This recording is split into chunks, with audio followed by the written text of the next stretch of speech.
വ്യോമസേന ഉപമേധാവിയായി നിയമിതനായത് SP ധർക്കർ. ഈയിടെ ലോക മറൈൻ ഭൂപടത്തിൽ ഇടം പിടിച്ച രാജ്യാന്തര തുറമുഖം വിഴിഞ്ഞം രാജ്യാന്തര തുറമുഖം.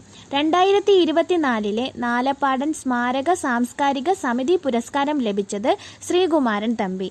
ഇന്ത്യയുടെ ഒരു പ്രദേശത്തെയും പാകിസ്ഥാൻ എന്ന് വിളിക്കരുതെന്നും അത് രാജ്യത്തിൻ്റെ അഖണ്ഡതയ്ക്ക് എതിരാണെന്നും വിധിച്ചത് സുപ്രീം കോടതി.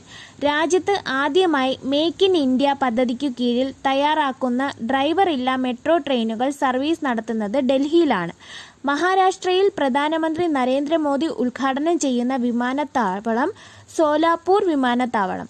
ഈ വർഷത്തെ ലേവർ കപ്പ് ടെന്നീസ് മത്സരത്തിൻ്റെ ജേതാവ് ടീം യൂറോപ്പ്. സൂപ്പർ കമ്പ്യൂട്ടർ സാങ്കേതിക വിദ്യയിൽ ഇന്ത്യയെ സ്വയം പര്യാപ്തമാക്കുക എന്ന ലക്ഷ്യത്തോടെ വികസിപ്പിച്ച സൂപ്പർ കമ്പ്യൂട്ടറാണ് പരംരുദ്ര സൂപ്പർ കമ്പ്യൂട്ടർ.